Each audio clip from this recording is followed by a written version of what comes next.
Good evening, everyone. You're listening to Red Pill 78. I am the corruption detector, and this is your Red Pill News for Sunday, March 10th. We've got several interesting articles for you today. I'm going to try to do this all in one take because I have very little time for editing tonight. I hope you guys can appreciate I've had a very, very busy weekend, and I'm trying to take the day off today, but I know I got to get this video out for you. So, first of all, the article from the Gateway Pundit that we have in front of us is about Donald Trump Jr. He is asking who is investigating the investigators. Well, of course, Tom Fitton has responded. As the Gateway Pundit has been reporting for over 2 years, the Department of Justice and FBI used unethical and criminal actions to go after candidate and then President Donald Trump and his associates and family.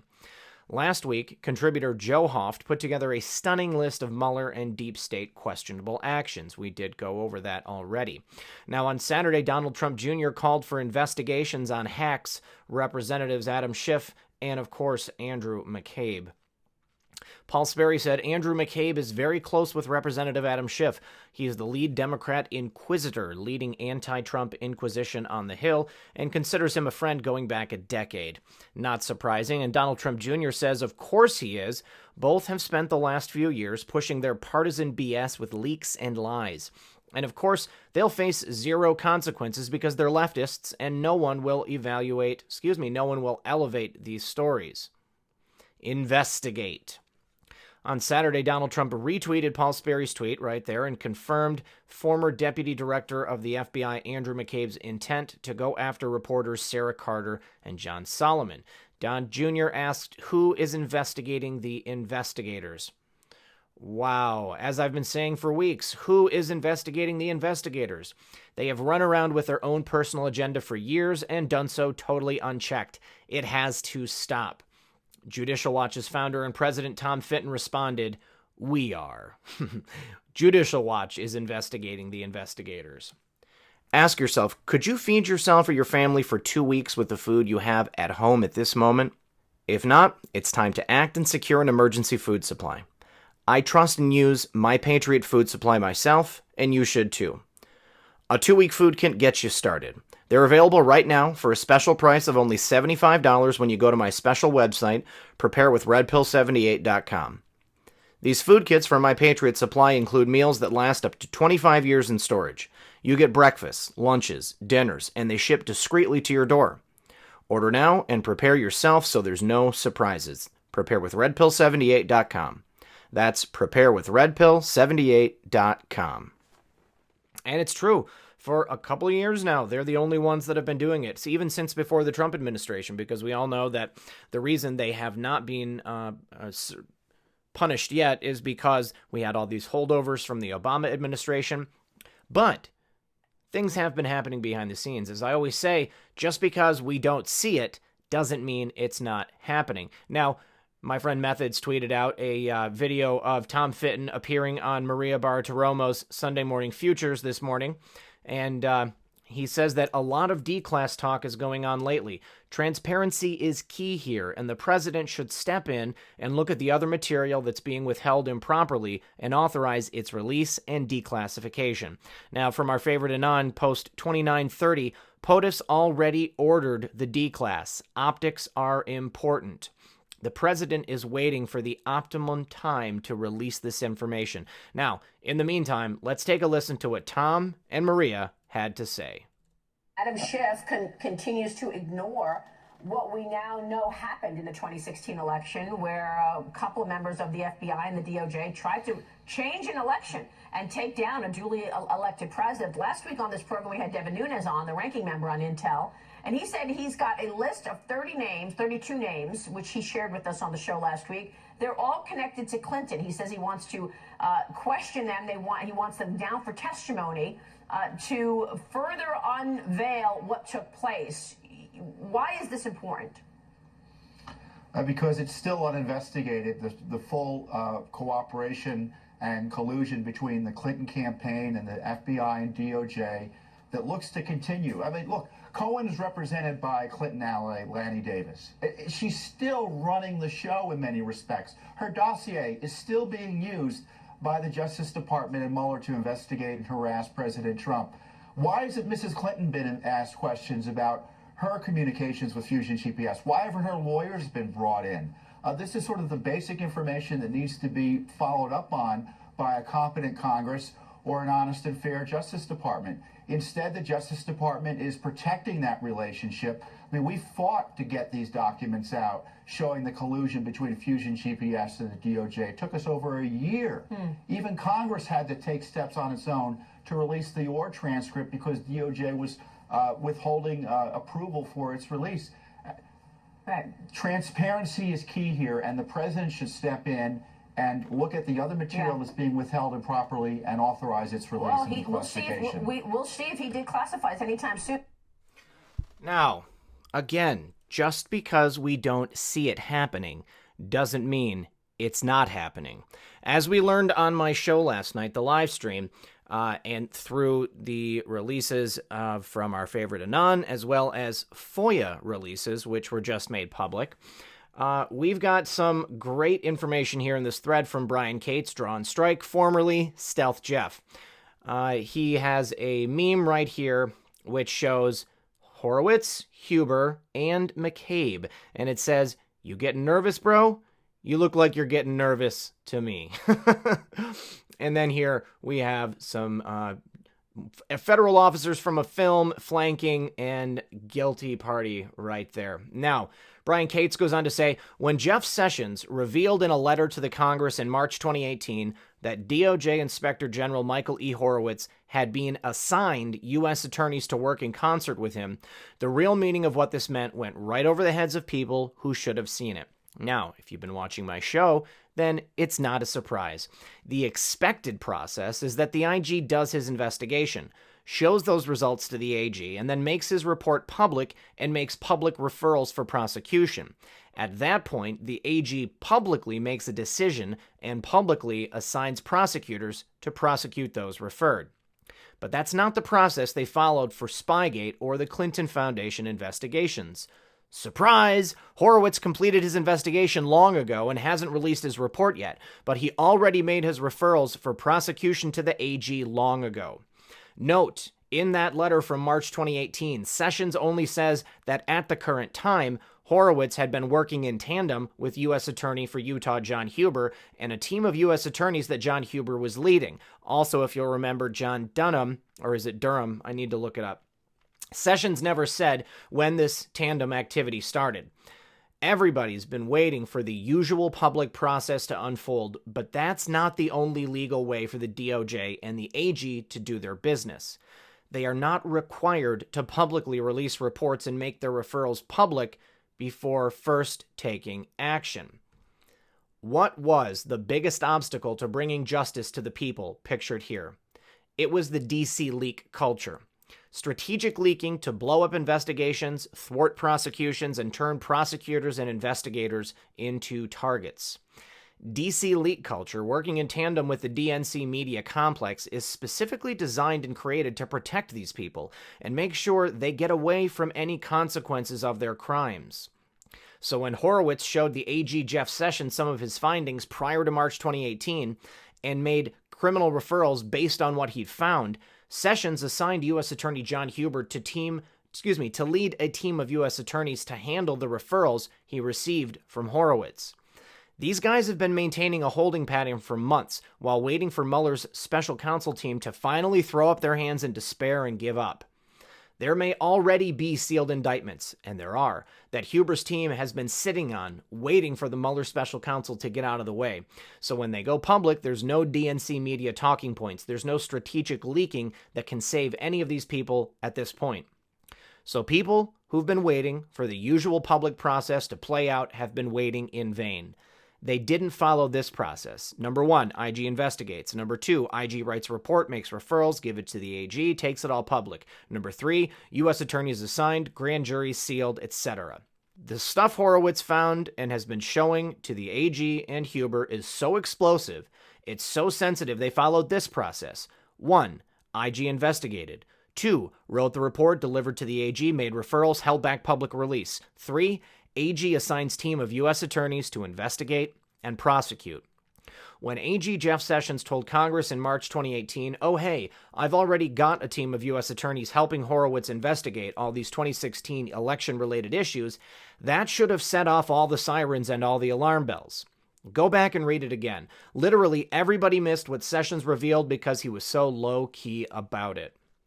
Now, this is the letter that we went over yesterday, revealing the fact that Sessions had already put Huber and Horowitz in contact and they were working together.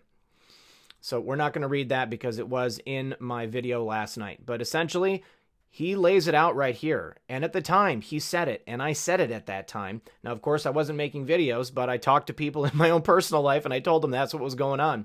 Sessions only used the word investigate, so everybody relaxed. Oh, this team of crack, hand-picked U.S. attorneys that John Huber is leading out of Utah, why, they're only helping Horowitz investigate the stuff Horowitz and his 400 investigators were already investigating. Well, golly gee, U.S. attorneys don't just investigate crimes, they also have this other wonderful aspect to their important job where they prosecute them. No, don't thank me. Explaining the obvious is just one of the fun things I get to do on here. I enjoy it, really. I've been waiting for over a year for the Mueller special counsel to GTFO so the real fun can begin, and we're almost there. Now, Brian adds an addendum. The moment it leaked in October 2018 that a McCabe grand jury had already been seated by U.S. attorneys and had been hearing evidence for over 6 months at that point, I knew exactly what Sessions and Horowitz and Huber had done, but I mostly sat on it. So I want to be crystal clear and on the record now with this thread so everybody can see it. Addendum 2. So this thread is the answer to all the people that tweeted at me over the last 5 months. Do you apologize for regret your stealth Jeff hoax? I regret nothing. Brian Cates knows what he's talking about, and that's why he writes for the Epoch Times, because the Epoch Times is the scoop. All right. Excellent stuff. Now, for anybody who's been telling me recently that Sessions was co-opted by the deep state or he did nothing, you guys got to remember we're watching a movie. We're watching the greatest movie ever written, and in order for this stuff to sneak by, it had to be done like this. What do I always say? Chess, not checkers. Now, in a report from Breitbart, Sessions appointed prosecutors months ago to investigate possible crimes, might appoint second special prosecutor. Now, this was from March 8th of 2018. So back in 2018, Breitbart released this article, and it opens by saying that Attorney General Jeff Sessions appointed prosecutors in 2017 to investigate matters Congress referred to the U.S. Department of Justice as growing scandals possibly involved criminal activities. These prosecutors will report directly back to Sessions, who told Fox News on Wednesday night that he will then decide whether a second special prosecutor is necessary to take these matters to court. Critics of the Attorney General have said he needs to look into matters where there are suspicions that crimes may have been committed, such as the growing scandal regarding Foreign Intelligence Surveillance Act search warrants, to spy on members of President Trump's campaign and the transition team in 2016. Emerging evidence suggests this surveillance continued after the presidential election. He's doing exactly that, Sessions told Shannon Bream during a Wednesday interview. The Attorney General has appointed a prosecutor with many years in the Department of Justice to investigate these things and will consider seriously appointing a second special counsel to possibly bring criminal charges. Sessions initially recused himself from the question of Russian interference in the 2016 election, but has repeatedly let the public know he is fully engaged as the head of DOJ regarding all other investigations. They told us back then, and we knew that this was Huber. We also now know about U.S. Attorney John Durham, the man who was responsible for the prosecution of Whitey Bulger. He is an expert in the field of organized crime, such as the mob, and political corruption, such as we are seeing right now playing out in Washington, D.C. So, we've talked before about the fact that Huber, there have been no leaks because, stated earlier, that's the tactic of the deep state.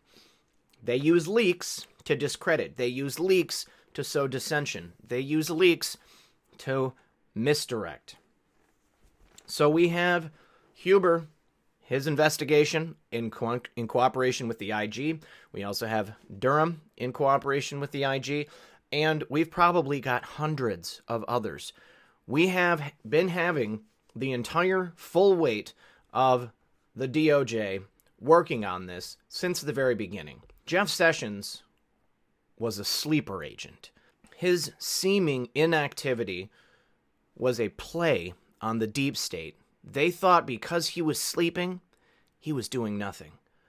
But while they were sleeping, he was quietly laying the groundwork for the arrests that will be taking place later this month. So a year and a half later, after we've known this whole time, it's finally coming out in terms of what the other side knows and what they're willing to admit. In post number 3013, our favorite Anons says, exclusive, 1.5 years behind Anons. And that's right. And it takes us to a status for the Daily Beast, which links to this article right here. It exists. DOJ finds letter ordering scrutiny of Uranium One and Hillary Clinton. After it claimed no such document existed, the Justice Department just unearthed the letter Matt Whitaker delivered to the Utah U.S. Attorney directing a review of how the department handled the Clinton Foundation and the Uranium One issues. Then Attorney General Jeff Sessions wrote the letter on November 22, 2017, for Utah U.S. Attorney John Huber. Matt Whitaker, who was Sessions' chief of staff at the time, emailed the letter to Huber that day, writing, "As we discussed." He also sent Huber a copy of the letter the Justice Department's Congressional Affairs Chief sent to the chairman of the House Judiciary Committee on November 13th of that year. The existence of a letter documenting Sessions' directive that the DOJ revisit probes of Trump's top political foe is a surprise because a department lawyer said in court last year that senior officials insisted it didn't exist. The liberal nonprofit American Oversight obtained the letter through a FOIA act that they filed on November 22, 2017, the same day Whitaker emailed Sessions' letter to Huber. The request asked for documentation of the directions Sessions gave Huber about the review of the Clinton investigations. After the DOJ failed to produce any written directions, American Oversight sued. And on November 16, 2018, senior counsel in the Office of Information Policy, Vanessa Brinkman, who handles FOIA requests, said a lawyer in Sessions' office told her no such letter existed. That lawyer spoke with Huber and Whitaker, she said, in a declaration filed in federal court, and then told her that when the Attorney General directed Huber to evaluate these matters, no written guidance or directives were issued to Mr. Huber in connection with this directive, either by the Attorney General or by any other senior leadership office staff. That wasn't correct.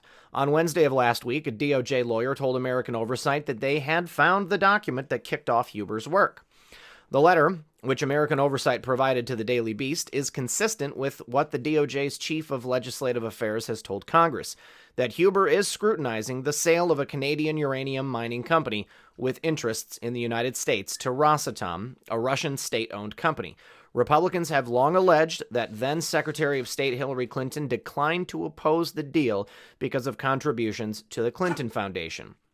The DOJ hasn't brought any charges to the foundation or the transaction.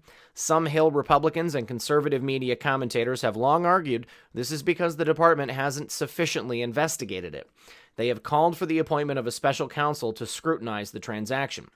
Sessions didn't bite. Instead, he directed Huber to review what the department had done regarding the matter. Huber's work has drawn significant interest, but unlike special counsel Robert Mueller's probe into Russian influence during the 2016 election, there is scant public information about what fruits, if any, it has borne. Some Republicans say Huber's work is too little too late. Democrats, meanwhile, argue it's evidence of the Trump administration weaponizing law enforcement to target its political rivals. Wow, this is rich coming from the Daily Beast. Lock her up was wrong at campaign rallies, and it's even worse coming from the Department of Justice, said Austin Evers, who heads American Oversight. Even after this long, it's still deeply shocking to see the black and white proof that Jeff Sessions caved to President Trump's authoritarian impulses and ordered a wide-ranging investigation of his political opponents based on demands from Congress instead of the facts and the law. It strains credulity to believe that the Justice Department didn't know about this letter when they swore under penalty of perjury that it didn't exist. You don't exactly forget about a formal directive to investigate Hillary Clinton signed by Jeff Sessions, he added. In fact, that they only found it the same week Matt Whitaker was heading for the exit makes it hard to see DOJ's previous denial as anything but a deliberate attempt to conceal the extent to which President Trump's authoritarian demands were being put into action. The authoritarian instinct in the Trump administration needs to be investigated. Sessions and Whitaker shouldn't escape accountability by skipping town. Reached for comment, a DOJ spokesperson said Huber's review is still underway. Now, here is the letter itself. We went over this on the live stream last night. I wanted to put it out there for anybody who was not there with us last night. But the letter goes, Dear Mr. Huber, in consultation with the Deputy Attorney General, I have requested that you review the matters referenced in the enclosed November 13th, 2017 letter from Assistant Attorney General Stephen Boyd to House Judiciary Committee Chairman Robert Goodlatte and make recommendations to me or to the Deputy Attorney General as appropriate. Your review need not include matters that you determine are within the scope of the investigation being conducted by Special Counsel Robert Mueller. Your recommendations should include whether any matters not currently under investigation warrants the opening of an investigation, whether any matters currently under investigation require further resources or further investigation, and whether any matters would merit the appointment of a special counsel. Well, the reason this is coming out now is because the work is already done. All right, as we were just talking about with the information from the OIG, the investigation has already taken place. Sessions called for this relook because it was obvious, based on the evidence that had been presented, that the law was clearly broken and that these people, including Hillary Clinton and her cohorts, they were not prosecuted, and that was not the right thing to do. If you're going to have equal application of the law, such as the investigations into President Trump, then you must have the same thing when you've got people on the other side of the aisle committing actual crimes. Now, it's rich when I hear the organization here talking about Trump's authoritarian impulses. What about the authoritarian impulses of the Obama administration to spy on then candidate Trump and then to continue a secret investigation into him once he was president? What about Hillary Clinton paying for opposition research to try and do anything to discredit now President Trump, or then candidate Trump? What about the horrific abuses of the Foreign Intelligence Surveillance Court in order to attempt to entrap President Trump and the various people around him? What about the railroading of George Papadopoulos and Michael Flynn, Paul Manafort? What about all of those people? Okay, why is it okay when it's a Republican? Why is it only okay when it's a Republican? This is the deep state in action. And now that the time has come for them to be unmasked, for them to face justice, these people are freaking out. Now, we discussed this last night on the live stream. Yet another car has lost control mysteriously and almost smashed into the presidential motorcade. So we can see right here, there is the presidential motorcade. Luckily, there was a concrete guardrail, so this SUV did not go through. Now, we had this car that started to pull over before this car went to go smash into the guardrail. A black SUV lost control while driving on the freeway and crashed into a center divider just as President Trump's motorcade passed by in Opelika, Alabama on Friday. President Trump traveled to Lee County, Alabama on Friday to tour the tornado damage and visit families affected by the violent twisters that ripped through the area last week. ABC posted a video from an eyewitness who captured the footage on Friday. A black SUV was driving southbound along Interstate 85 when the driver lost control and slammed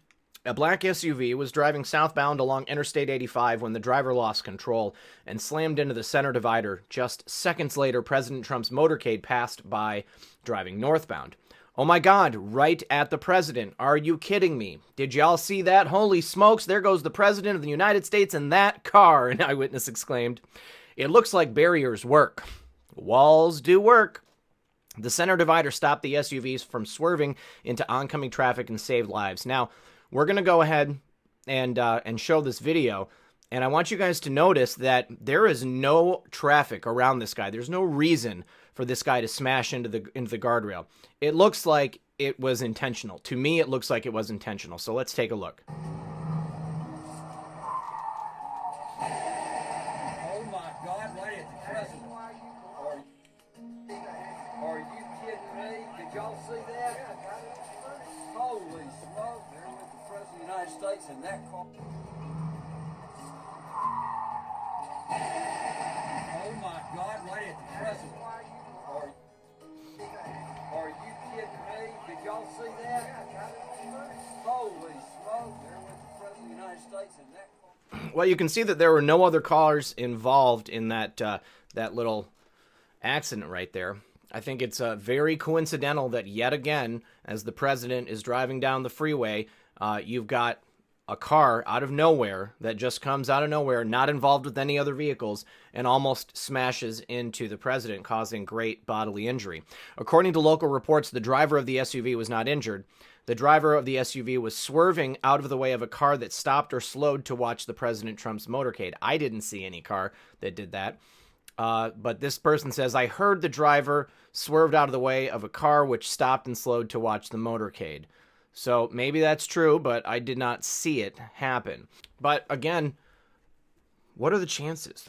What are the chances that someone is going to crash their car and smash into the presidential motorcade? Now, was it this car that he was stopping or slowing down to avoid? I don't know. But it's again very, very, very coincidental.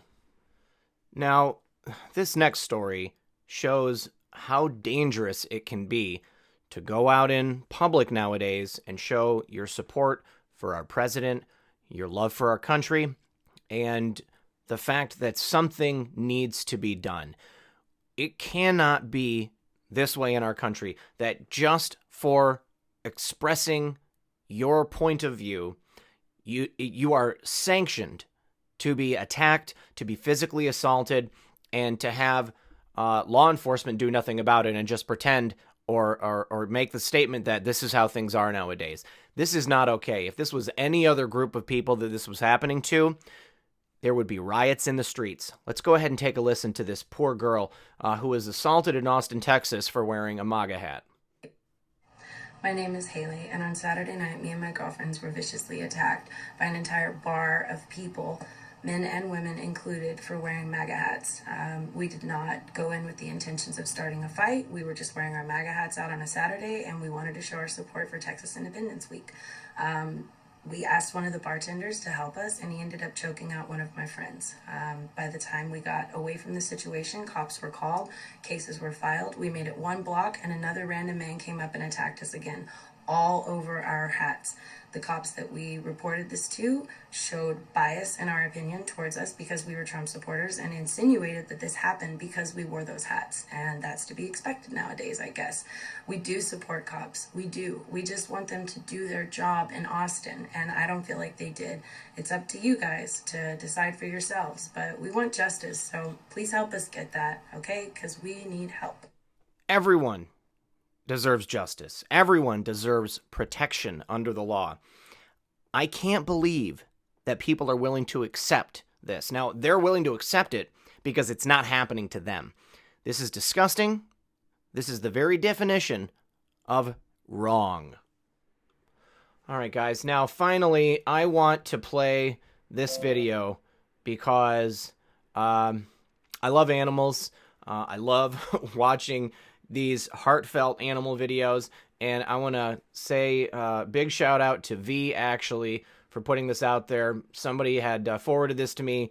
It's about the sweetest thing that I can possibly imagine. If you have a pet and you love your pet, if you are a human being, then this should touch you.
That's about the sweetest thing I can possibly imagine.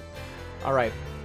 Thank you so much for joining us tonight. As always, I am Red Pill 78, the corruption detector, and this was your Red Pill News. Good luck, everyone, and God bless.